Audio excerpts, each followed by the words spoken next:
Good morning.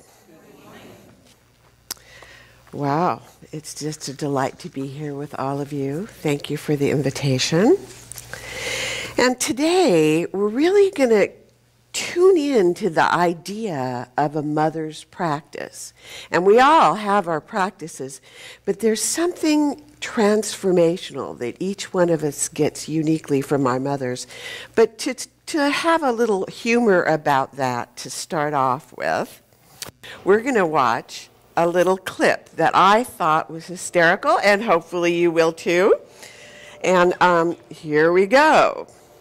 As soon as they're ready, it is Anita Renfro. If you don't know who she is, she's just, you'll love her from now on, I'm sure, because she is quite a kick. So go on ahead. Can I just... Thank you. Oh, dear.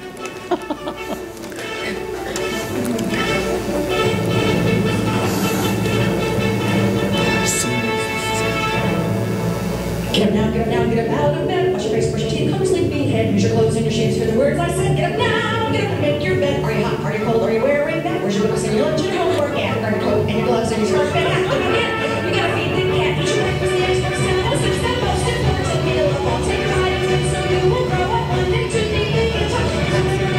This will be singing goodbye to you. Don't forget your piano lesson. It's this afternoon, so you must play. Don't shovel. She's lovely, but hurry. The bus is here. Be careful. Come back here. Did you wash behind your ears? Play outside, don't broken. You just play fair. Be polite. Make a friend. Don't forget to share. Work it out. Wait your turn. Never take a dare. Get along. To maybe come down there. Clean your room. Close your clothes. Put your stuff away. Now I'm gonna do it now. Do you have all day? Were you born in a barn? Would you like some hay?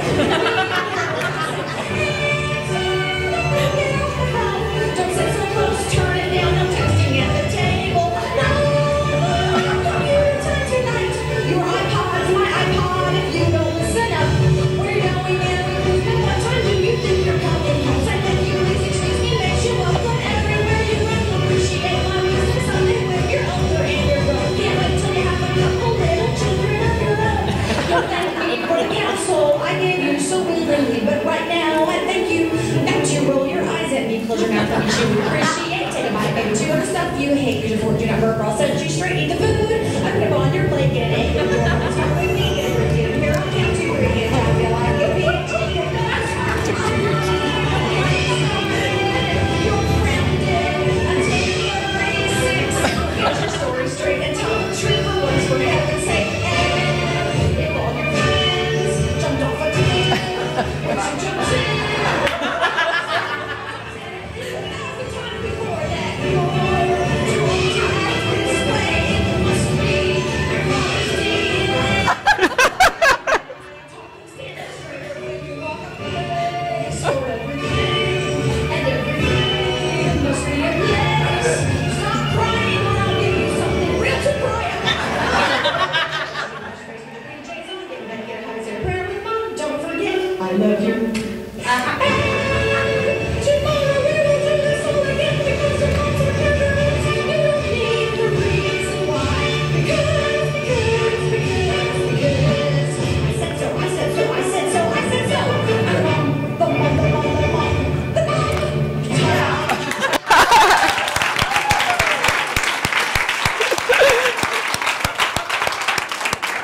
Now, who can improve on that? When I saw that, I thought, God, every one of us has heard at least half of those things from our moms. Today, we're going to look at what we've learned from our mothers. And we all receive this enduring legacy, passing from generation to generation. And there's something awesome about that passing on of the consciousness, and we see how prevalent it is in some of the little nuances that we have in our own family systems.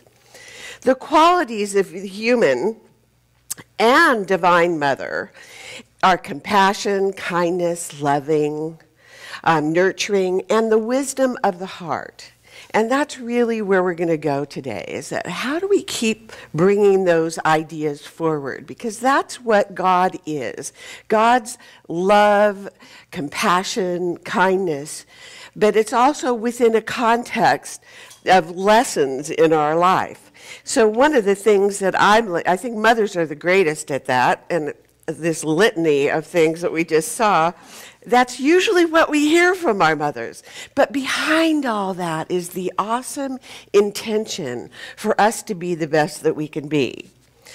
In the Aramaic language that Jesus spoke, he said, actually, the Aramaic language for God means the birther of the cosmos. And you and I are the birthers of future generations by everything we do, by every relationship we have, by all the things that we feed and support in the universe.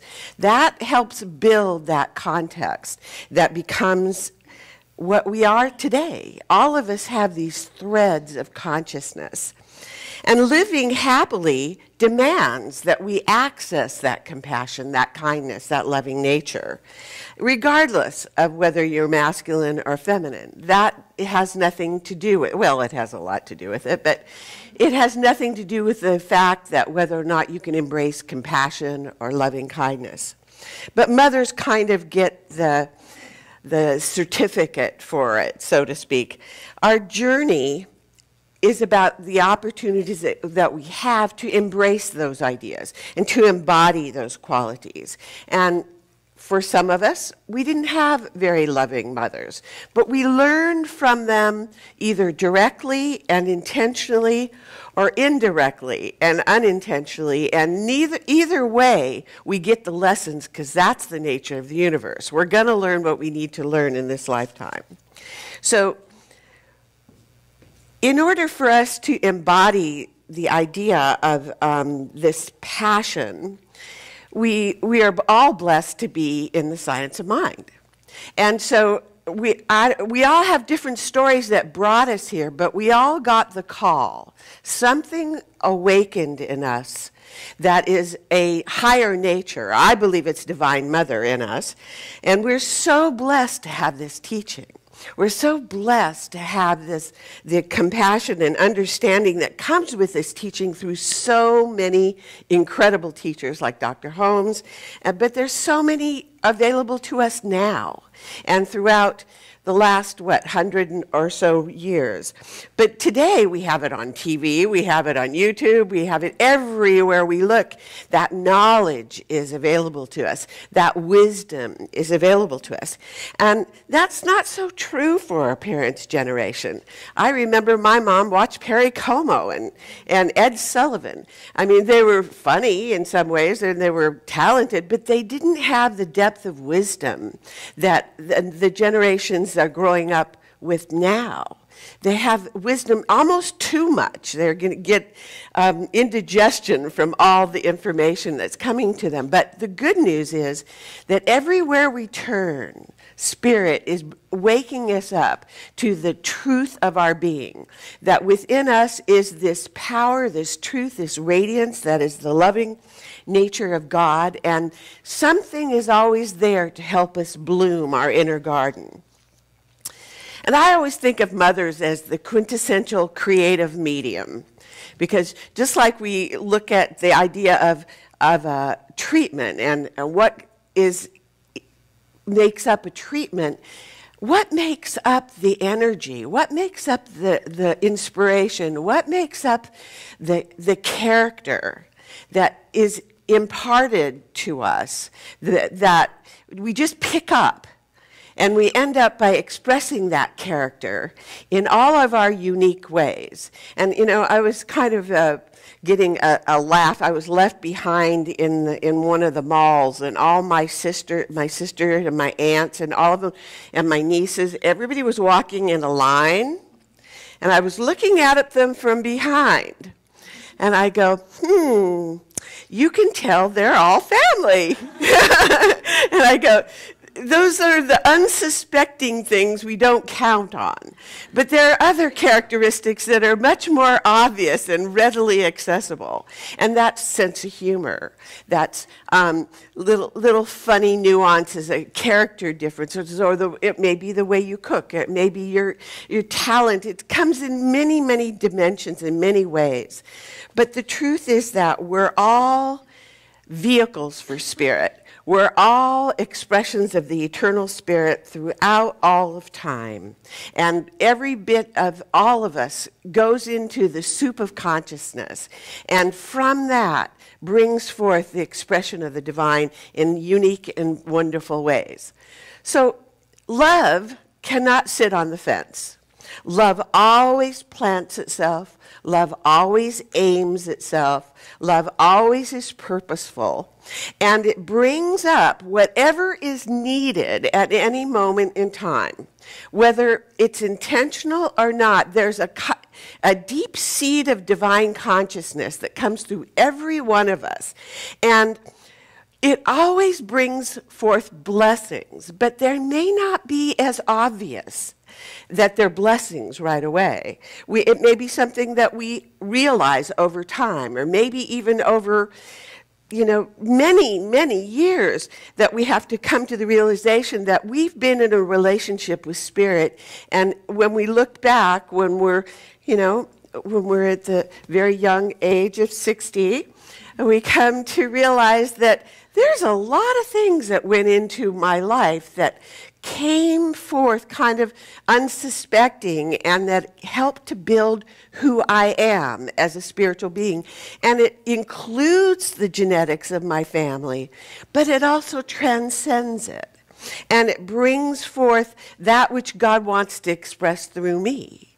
And it brings forth that what God wants to express through you. And the mother consciousness, which is God within each one of us, is always bringing forth these wonderful blessings. That we're so blessed to have mothers. Thank goodness they're here. We wouldn't be around either. So, but we're always challenged to the very core of who we are, sometimes by their attitudes, or our attitudes in reaction to them, or trying to be there for our moms. Sometimes it pushes us to the edge, and we have to go, oh, she got me again. And what is that? That's a lesson that the universe intended us to have so that we'd find out where our walls are, so that we'll see what we need to grow through. And sometimes they're really rough times for mothers or for any of us. We feel unsure of ourselves, we're feeling fragile, we're feeling tossed by life's circumstances. And of course, then comes someone who can just push that button, and before you know it, we're feeling our stuff. And we're not happy about it. But the good news is that the universe is always blessing us through it, no matter what it is. I want to share a story with you that the yoga master Paramahansa Yogananda shared in his book, Autobiography of a Yogi. And he was 11 years old, and he was on a trip with his father, and his mother was at home with his other siblings. And while he was on this trip, he had a dream. He woke up and he was startled, and he told his father, Father, we have to go home right now. Mother's not well. She's dying. We have to go home.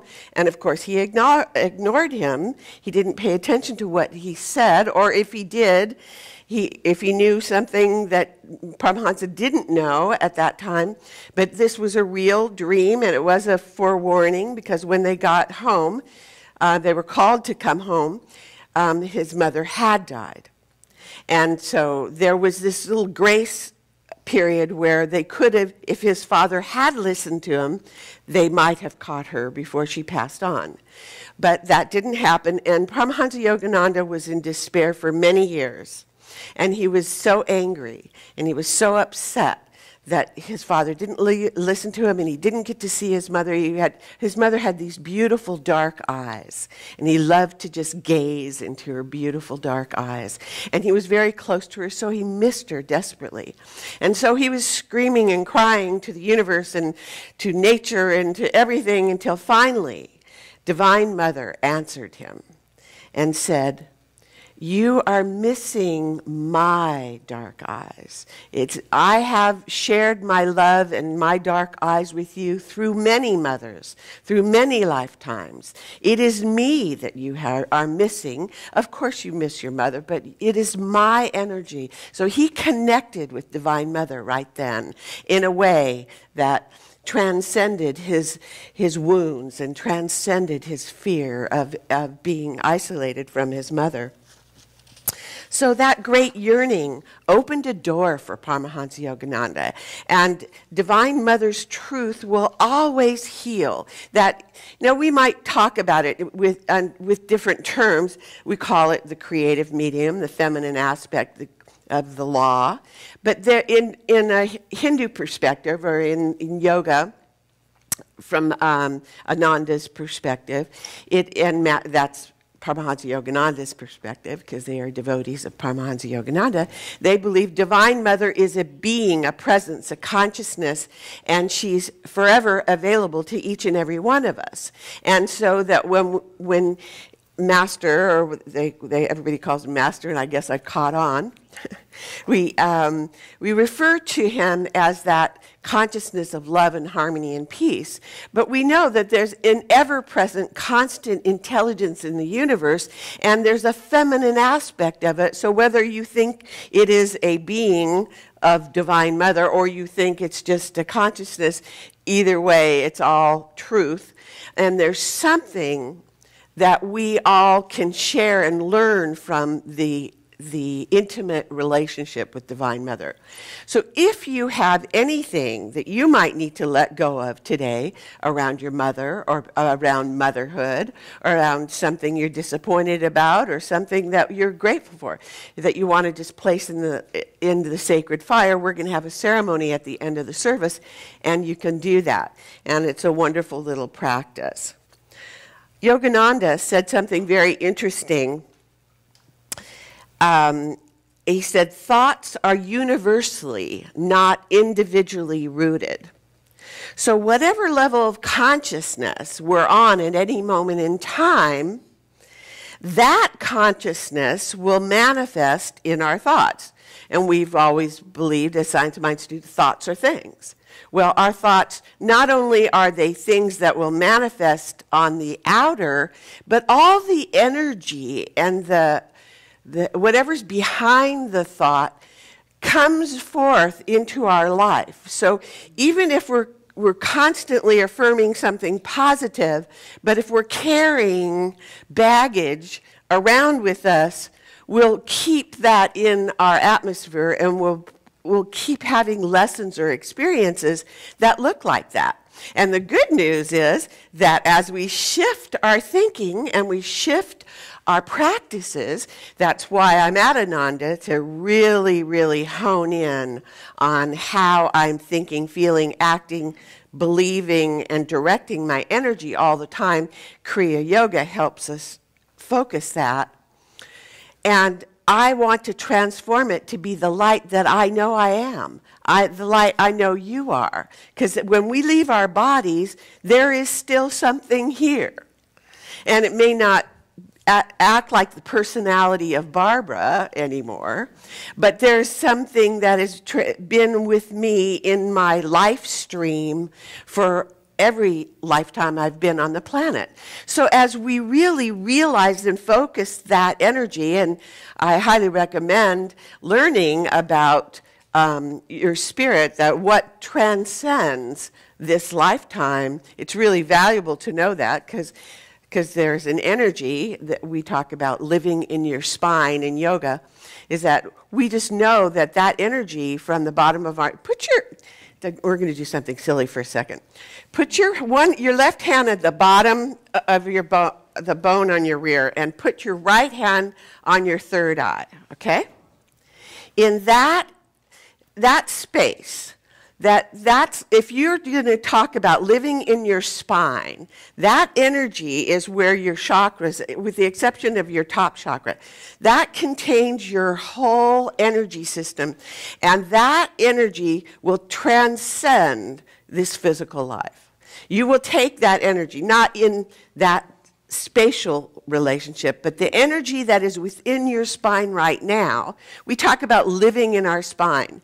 And when we're not living in our spine, if we're not present in our bodies in a conscious way, then we're not centered, because we're being reactive to some part. They talk about chakras. Has anyone heard about chakras? Okay, so we all have them. And sometimes one of our chakras, our energy centers, gets thrown off. It could be through something going on in our health, or it could be something emotional. But our mothers can trigger that in a nanosecond. Okay? My mother would always say something to me, and it get me right in my gut. I thought, nobody can do that like she could, like that. And so the reality is that's because I'm available to it, because I'm reactive to it. So as I center myself in the divine within me and take over that energy center, that whole, I don't know, what would we call it? Well, just our spiritual substance, really. If I can take that over, take it back from my reactions and interactions with other people and live in my spine, then I am no longer in a reactive position, and I'm no longer in a situation where I can no longer have choice instead of being just at reaction to somebody else's feelings, attitudes, belief systems. And as we really embrace this Mother's Day today, I want us to realize that we grow spiritually every time we tell the truth. We grow spiritually every time we don't run from something that's uncomfortable. We grow spiritually when we embrace the truth of who we are and stand there even if we know that we're looking a little foolish at times, because that's just our ego. And we're here to transcend our ego. And as we learn to use the tools of the science of mind, we really do rise above all those things that we took into this lifetime. They were only life lessons. And some of them, you know when you get one? Do you know when you kind of go, whoa, the universe just taught me that one. I got that one in spades or something. You know when something really big happens and you go, okay, I didn't mean for that to happen. But we get the lesson anyway. So our mothers really are to help us get past those storms in life. And our awareness of the divine within us gets us past that. So if we do not realize that we have a power greater than ourselves, who doesn't? Well, never mind, I won't ask you that. That's not fair. That would set you up. Okay. Divine Mother is you on an entirely different level. She's not separate from us, just like we're not separate from God. Spirit is everywhere present. But the feminine aspect of us is a part of ourselves that we don't really pay as much attention to because we kind of live in a more masculine society. And the feminine aspect of all of ourselves is that part of us that we need to feed more, that we need to grow more. And so as we really, really start to ask the universe to help us do that, what we have to really start to do is say, thank you for the tests, Lord. Thank you for the opportunities that I have right now with everything exactly the way it is, for the opportunity for me to stretch who I am. So I'm no longer at effect to the circumstances and situations in my life, in your life. So I'm going to tell you a little story. And this is a story of a lady by the name of Sandra, and she was a mother, and she was driving her car, and suddenly she was rear-ended. She was pregnant, and she had one child, and she was pregnant with another child. And as a result of being rear-ended, her airbag opened, and she was fine, but she lost the baby. She was very angry. She was so upset. Of course, who wouldn't be? She was expecting this baby, and she was depressed for quite a long time. And it was the day before Thanksgiving, and she couldn't think of a thing to be grateful for. Nothing. She couldn't get off of the angst and the sadness and the anger that she had around this. But she decided to go into a florist shop and buy some flowers and put it on her table so she could have something that was hopefully cheerful at Thanksgiving. And she went into this florist shop, and she told the lady she'd like to buy a bouquet. But just as she was waiting for her turn, a man walked in, and he said, "I'm here for the Thanksgiving special." And the florist said, "Hold on, I'll go get it." And so she went into the back, and she came out, and she's holding this big bouquet with lots of bows. And Sandra was looking at it, and she said, "What? This is weird. There were these long-stemmed roses with thorns on them and no roses on top." And she's going, and this guy says, "Oh, that's beautiful. My wife will be very happy to get it." And you and I would go, "Are you nuts? Why?" So she looks at him, and he knows that she's wondering, what is that? And so he says, "You're wondering why there are no roses on top." "Yeah, and thorns. What? Your wife's going to be happy to get these thorns? Tell me about that." And so why the thorns? The man shared that a few years before, he and his wife were just about to get a divorce. And they were in a big mess, and it wasn't looking like they were going to get out of it. And they were in these huge struggles, and everything was going on that you could possibly imagine. So he and his wife did make it through.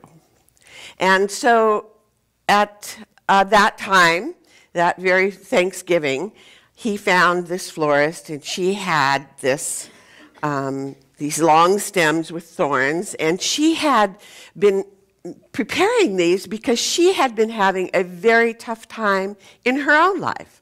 Her husband had passed away. She was left with a business that she was used to running with a partner. Her finances were shot to all ranges of chaos, and she was not a happy camper. But she saw that she could bounce back from that, and that what was contained in her life lessons at that time were greatly enriching. So she created this bouquet of rose stems with thorns without the roses, to remind her of the gifts that those thorny times brought to her and to him. So he buys them, and several other people were buying these bouquets on a regular basis. Well, he said to her, as she asked about it, he said, "Thorns make roses more precious if we take time to remember that Jesus wore a crown of thorns, so that we might know his love. Don't resent the thorns." So it's really not common for us to not resent the thorns. We usually fight with the thorns in our life, and we complain about them. So this lady, Orange, she said, I would like to order 12 long-stemmed thorns for my table. Can you imagine what her husband must have thought when she brought those home? But I'm sure that once she explained what it meant, it opened a door, and she was able for the first time since the accident to loosen her grip on her anger, to loosen her grip. Now, none of us would celebrate that. That certainly was a very sad story, and it was certainly a sad circumstance. But we don't know what God was bringing her through this difficult time. We don't know why we have what appears to be mountains of pain. But God knows what we're learning through it. And we're living in difficult times right now. So we have to endure some very challenging times. But where we can stand in a healthier place around it is, what is the gift in this? Show me, Lord. Show me how I can be a gift through this for somebody else. And when we are available to be a gift for someone else, then we get off of our own stories and what we're struggling with, and we can be available to other people. And so we always will find that there are tears in our way. But like the rainbows that show up after the rain, there will be rainbows, and there will be transforming times that bring greater joy. And so I hold for you that if there's any pain and suffering going on in your life, if there's someone, a mother perhaps, that you have some issues with or had some issues with that you'd like to let go, if you are a mother and you're struggling with your own children, or if there's anything in your life, I thought I was going to fall off the step. If there's anything in your life that you need to let go of, we're going to have a little burning bowl service right now. And we have some slips that you can use. And I want you to write it down. If you have them already, great. Just write down an attitude, a belief, something that you need to let go of now that will help you, and ask for the gift. That's what I'm asking you to do, that you're going to give this to the divine, give it to Divine Mother, or give it to the universe, and ask Spirit to help you ground yourself in something more joyful. So we're going to do that little ceremony, and then I'm going to have a closing affirmation for you after that. So if you have, we'll take a minute so that you can write down something. Does everyone have a slip? Okay, we're working on it. And just anything, if it's a feeling, if it's an attitude, if you're having trouble with your work or a personality, whatever it is, just write it down and be willing to let go of it. Because this is a sacred fire, okay? And I'm going to light this fire.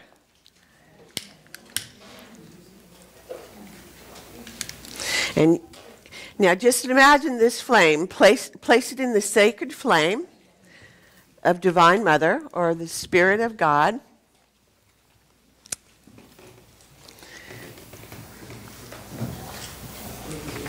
Anyone needs anything, please raise your hand. And when you're ready,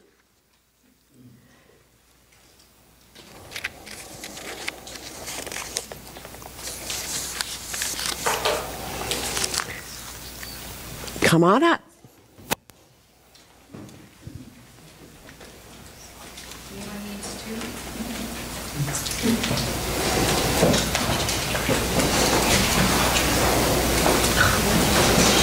I release and I let go. I let the Spirit run my life, and my heart is open wide. Yes, I'm only here for God. No more struggle, no more strife. With my faith I see the light. I am free in the Spirit. Yes, I'm only here for God. I release and I let go. I let the Spirit run my life, and my heart is open wide. Yes, I'm only here for God. No more struggles, no more strife. With my faith I see the light. I am free in the Spirit. Yes, I'm only here for God. I am free in the Spirit. Yes, I'm only here for God.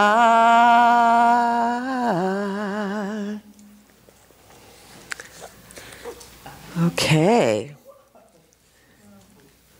Yep, it's a definite fire. Yeah. I put denatured alcohol on some things just to make sure you can, because it's real important to hold that fire. And I told you about putting your hand on your rear end and up at your third eye. Anytime you need to let go of something, place it on the sacred fire of your third eye, because that is where things can be transmuted. We bring the energy up to your third eye and you place it on the sacred fire of Divine Mother. Any thought I have that I don't want, I place it on the sacred fire. Any attitude I don't want, I place it on the sacred fire. Any judgment I have of myself or someone else, I place on the sacred fire. And I said, I let it go, Lord. I give this to you. I don't want it anymore. Take it away. Okay? So it's a great tool. So I want to close with, put your hand on your heart, please. And we're going to repeat this affirmation 5 times. And not to bore you, there's a reason for it. The first time is going to be with great intention and enthusiasm. The second time is going to be more quiet at a normal voice. The third time, we're going to whisper it. The fourth time, it's going to be silent, and you're going to be focusing on your third eye. The fifth time, we're going to be focusing on the third eye, and we're calling forth superconscious mind. Okay? So here's the affirmation. The whole world is my home. The whole world is my home. And the human race, my family. And the human race, my family. With kindness of spirit. With kindness of spirit. I embrace all souls everywhere. I embrace all souls everywhere. Okay, so now that you know it, let's do it with enthusiasm. The whole world is my home. The whole world is my home. And the human race, my family. And the human race, my family. With the kindness of spirit. With the kindness of spirit. I embrace all souls everywhere. I embrace all souls everywhere. Now in a normal voice, the whole world is my home. The whole world is my home. And the human race, my family. With the kindness of spirit. With the kindness of spirit. I embrace all souls everywhere. I embrace all souls everywhere. And now a whisper. The whole world is my home. The whole world is my home. And the human race, my family. With kindness of spirit. I embrace all souls everywhere. Now silently, the whole world is my home, and the human race my family. With kindness of spirit, I embrace all souls everywhere. With your focus on the third eye and superconscious mind, silently, the whole world is my home, and the human race my family. With kindness of spirit, I embrace all souls everywhere. I recognize all these wonderful qualities within every one of you. And I know that Spirit is blessing you 100-fold today. Thank you for being here with me today.